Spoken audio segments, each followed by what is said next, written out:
নমস্কার, চলে এলাম আবার এক রান্না নিয়ে। আর আজকে আপনাদেরকে করে দেখাবো খুব সহজ পদ্ধতিতে ঘরোয়া উপকরণ দিয়ে পনির চিল্লি। আর এই পনির চিল্লি করার জন্য আমার লাগবে ক্যাপসিকাম, পেঁয়াজ, টমেটো। আমি একটা ছোট টমেটোকে গ্রেট করে নিয়েছি। পেঁয়াজ আর রসুনটাকে আমি কড়ায় ভেজে নিয়েছি। আর এরই সাথে দিয়ে দেব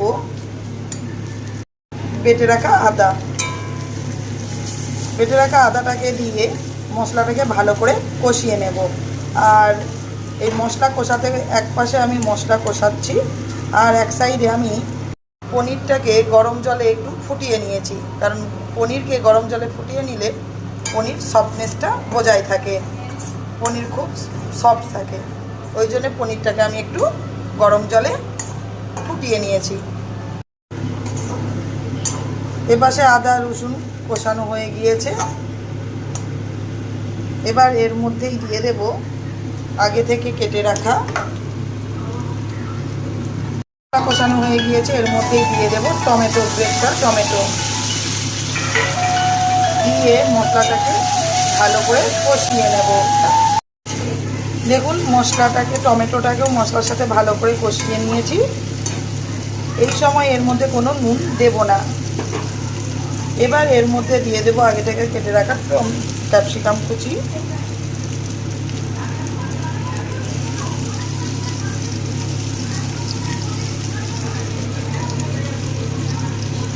আর পেঁয়াজ কুচি।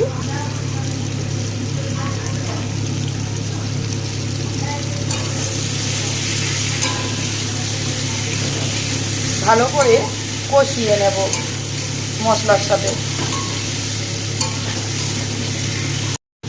দেখুন সমস্ত কিছুকে আমি মশলার সাথে ভালো করে কষিয়ে নিয়েছি। এবার এর মধ্যে দিয়ে দেব এক এক করে সসগুলো। দিয়ে দেব পরিমাণ মতো সোয়া সস,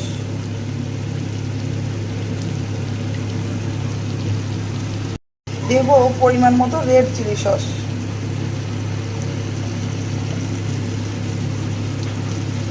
দিয়ে দেব পরিমাণ মতো টমেটো কেচাপ, টমেটো সস, দিয়ে দেব পরিমাণ মতো গ্রিন চিলি সস,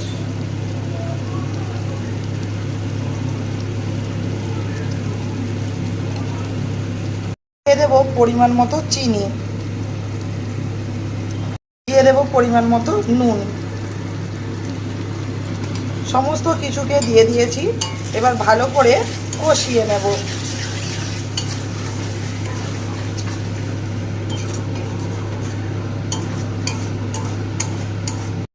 দেখুন কত সুন্দর লেগেছে কালারটা দেখতে। সমস্ত কিছুকে ভালো করে এবার কষিয়ে নেব।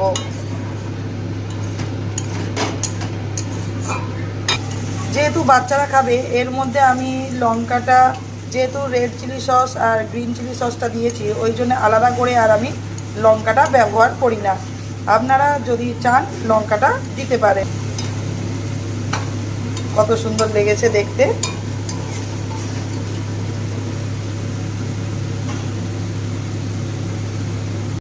সমস্ত কিছু ভালো করে কষানো হয়ে গিয়েছে। এবার এর মধ্যে দিয়ে দেব পনিরগুলো।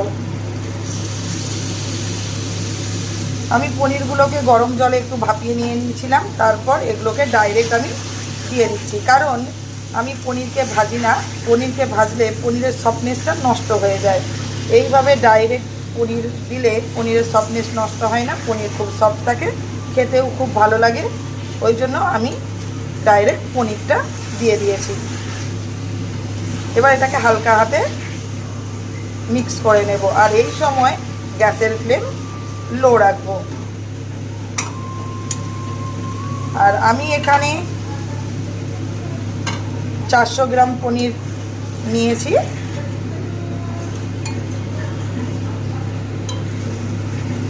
ভালো করে মশলার সাথে কষিয়ে নিয়েছি। এবার এর মধ্যে দিয়ে দেব উষ্ণ গরম জল। আর এই পনির চিলি করার জন্য সবসময় চেষ্টা করবেন উষ্ণ গরম জল দেওয়ার। উষ্ণ গরম জল দিলে হয় কি, এই চিল্লির টেস্ট খুব ভালো হয়। বেশি জল দেব না।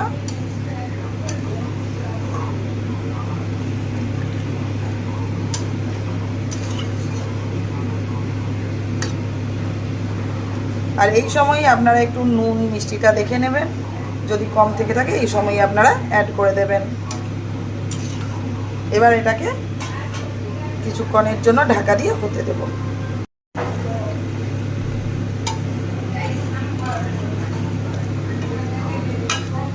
জল শুকিয়ে এসেছে। এবার ওপর থেকে একটু থিকনেস করার জন্য আমি হাফ চামচ কর্নফ্লাওয়ারকে অল্প জলে গুলিয়ে নিয়ে ওপর থেকে দিয়ে দেব।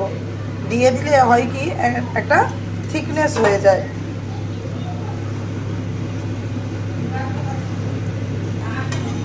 চিল্লি একদম রেডি। এবার এটাকে নামিয়ে নেব। যদি আপনাদেরকে আমি কম তেলে কম উপকরণে ঝটপট পনির চিল্লি রেসিপি আপনাদেরকে করে দেখালাম। যদি পছন্দ হয় অবশ্যই কমেন্টে জানাবেন, আর সাবস্ক্রাইব করতে ভুলবেন না। পাশে থাকার অনুরোধ রইল। দেখুন পনির চিল্লি একদম রেডি। কত সুন্দর লেগেছে দেখতে।